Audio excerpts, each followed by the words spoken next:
actually help to reconstruct their home. A man sitting in front of a tent because his house has been destroyed.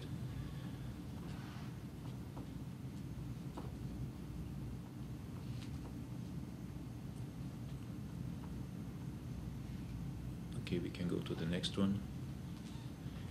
Again, a scene from the market. I mean, over 900,000 people are without food. I mean, they depend on food aid provided by UNRWA. The entire population is 1.5 million. And of course, the population in Gaza has learned to live with this severe and challenging situation. Okay, and here you can see some children playing at the beach at the sunset next to a beach camp, refugee camp.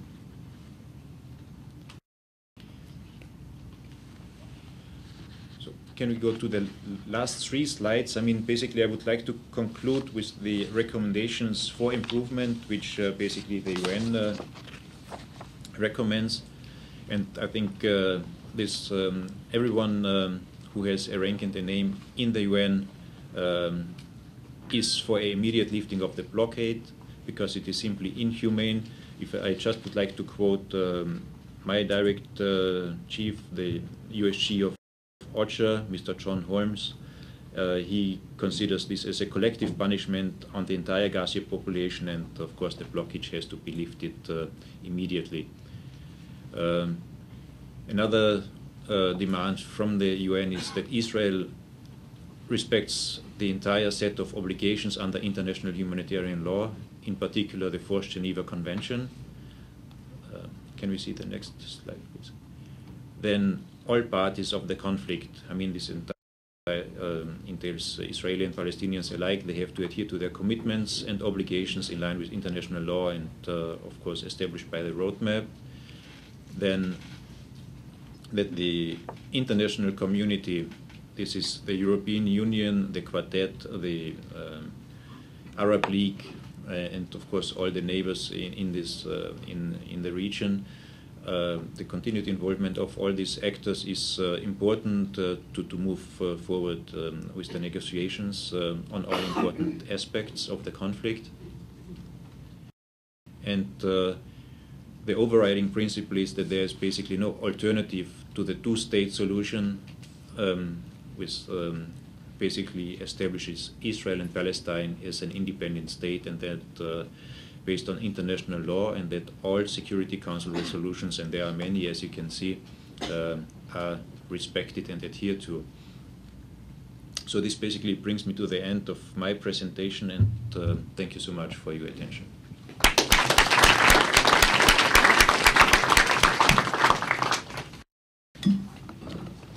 Thank you, Martin. That was very difficult to witness again, another atrocity. Let's try to open the floor for questions, and be mindful of the time, so try to really give the question and not a lot of background if you can. Yes, kindly identify your name and your organization. My name is Aydan Karamanoglu. I'm from the Turkish mission to the UN. Welcome. Thank you. I would like to make some comments on your presentation. Well, you have started with the UN Convention on Genocide, dated 1948. And rightly you have stated that this convention has defined the crime of genocide. Yet, while you were referring to the events of 1915, you have repeatedly used the term of genocide. And you have said also that at that time, between 1 and 1.5 million Armenians died, 1 million Greeks and other Christians died. But you have failed to mention that millions of Muslim Turks also died from the same reasons at the same time. And you didn't show pictures of those Muslim Turks. So what we are saying is that we need to heal our wounds, as you said.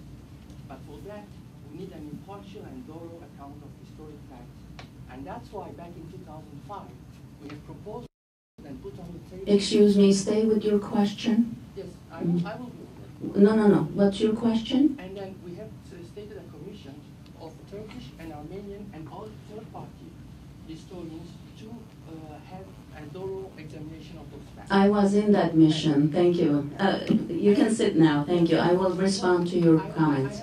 I have another remark, because those were interpretations and so be it. But what I cannot accept is what you have said on the assassination of Mr. Hrant Dink. Mr.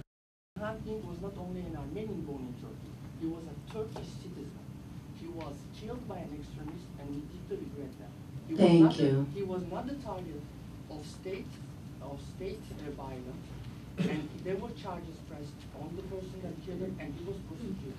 We deeply regret that our citizen, Mr. Dink, has been killed by an extremist. Thank you so much. As for the number of Turks who have died, that Turks were engaging in World War I, which Armenians were a minority, and they had not engaged in war with Turkey. And Turks lost lives because of World War I and not because of Armenians. So perhaps next time we can try to have a Turkish representative to talk about your losses, which was personal choices. The country, Ottoman Turks, wanted to expand. I don't want any rebuttaling, please. Thank you so much. We'll move on to the next question. Yes, from here. Can you identify your name and your organization? May 1915, there was a city of Van which had a population of 75,000. The next month, that reduced to 3,000. It was the Dashnak people, the revolutionaries, that killed those people and turned over the city to the Russians. In the process between 1890... No, excuse me, I said no historical background. We are asking for your questions that will address mind, body, spirit, and impact of the genocide on the people. Can we have that? Yes. Yeah. Thank you, sir. Hi, I'm Sue Shapiro. You don't want to hear the truth, I guess. With NYU postdoctoral program in psychotherapy, psychoanalysis. I was really very troubled and glad to hear Mr. Singh's presentation, because I wasn't aware of all of this. But I was struck by and troubled by, I think it was the last paragraph, where I believe you said that all Indian political parties were and always will be against the Sikh people. And I think, I certainly understand, if I remember it correctly, I understand that feeling very much, but I think it's that perpetuates the next round of hatred. That the idea that always, and the naming of a whole people forever being the enemy. Yes, that was the last part of the presentation, which you saw. It's a third party that created that. We liked what they put up. We didn't want to edit anything that they had done. We just wanted to present it whole. That may not be what we perceive that every single party that ever arises in India will be against the Sikhs, but as we have seen, at least for the last 50 years, they have never aligned themselves with Sikhs unless the Sikhs could give them the votes necessary to win. That has always been the case. So, and that's probably where that perception comes from. Thank you so much for bringing that up.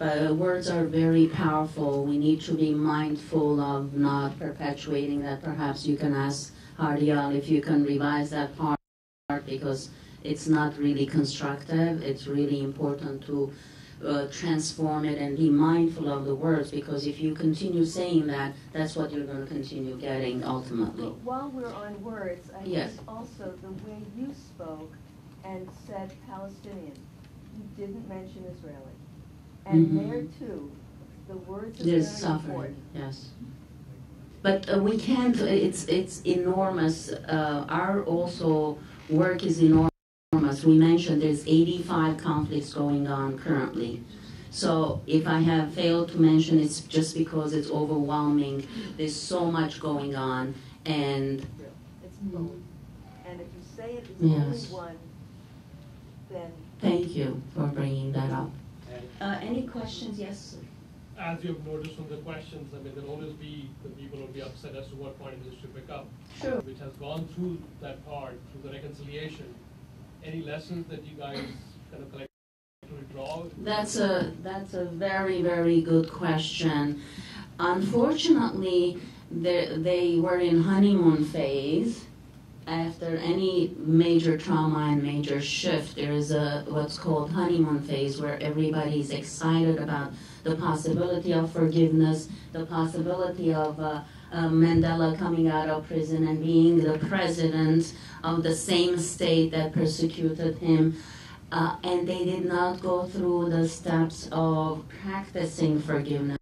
So the excitement took over, and then it very soon died down, and the anger is building up so much, and the revenge. Not everybody went through the practice of practicing forgiveness. So I am receiving emails after emails from South Africa saying that forgiveness pep talk just fizzled out. They're not really practicing it, that we need to really make the commitment again. Yes?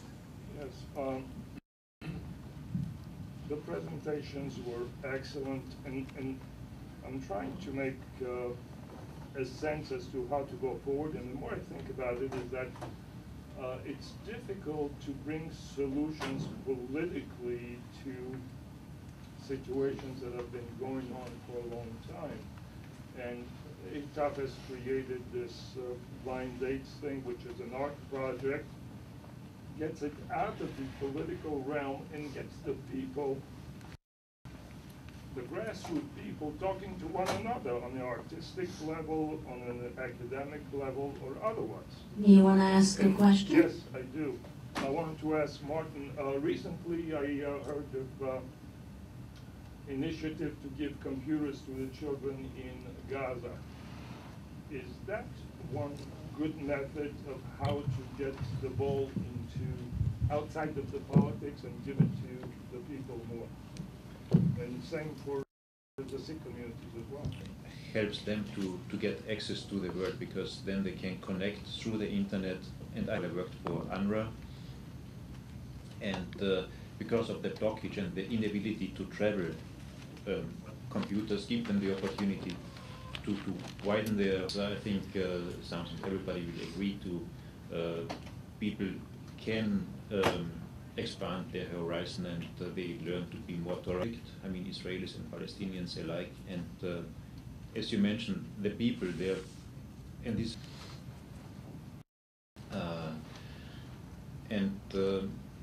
we all know, I mean, if I speak to the Israeli-Palestinian conflict, there have been so many and endless many political efforts. We have the Oslo Accords, we have the roadmap for peace. We bring us so close to the solution of the conflicts, but in the end, the situation got even worse. I mean, if we really look into the history, and just the recent history shows how challenging and unresolvable the conflict appears.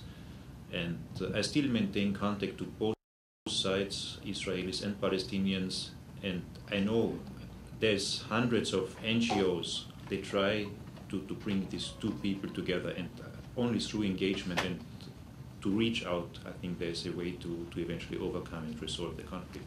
I'm not saying that only people-to-people efforts are the solution. They have to be toppled up by political efforts, but I think an important aspect is to change the mindset of the people, and because they are a major factor of the peace process. Thank you so much. I'd like to conclude. We're completing. It's 12:30. I'm done with questions. Thank you. I'd like to announce about two books we have. One on forgiveness and reconciliation, and we do have a chapter on each conflict. And please call security. Garen, could you please call security. Thank you. And we have another 2 books on mass trauma and emotional healing around the world. I'm going to talk louder to block his voice. This is about rituals and practices for healing and meaning making. And we have 2 volumes of this. One is pertaining to natural disasters, and the other one is for human-made disasters. And they're available for you to purchase. We also, I'm not sure you noticed, we had the bookmarks for you at each chair. They have messages of nonviolence, apologies, and listening and talking, and as well as our different projects around the world, such as Plant a Tree Project, Adopt a Child, Ecological Beautification, and so on. Please visit our website, meaningfulworld.com, and be connected and be committed and take small steps each day to reach peace within you and around you.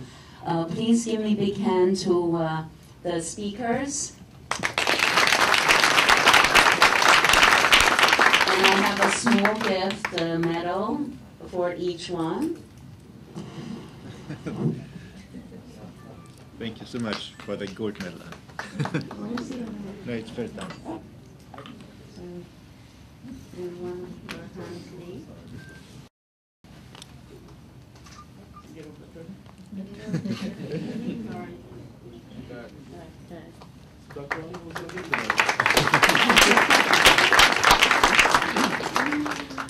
Okay, thank you so much for coming, and have a peaceful and meaningful, enjoyable day.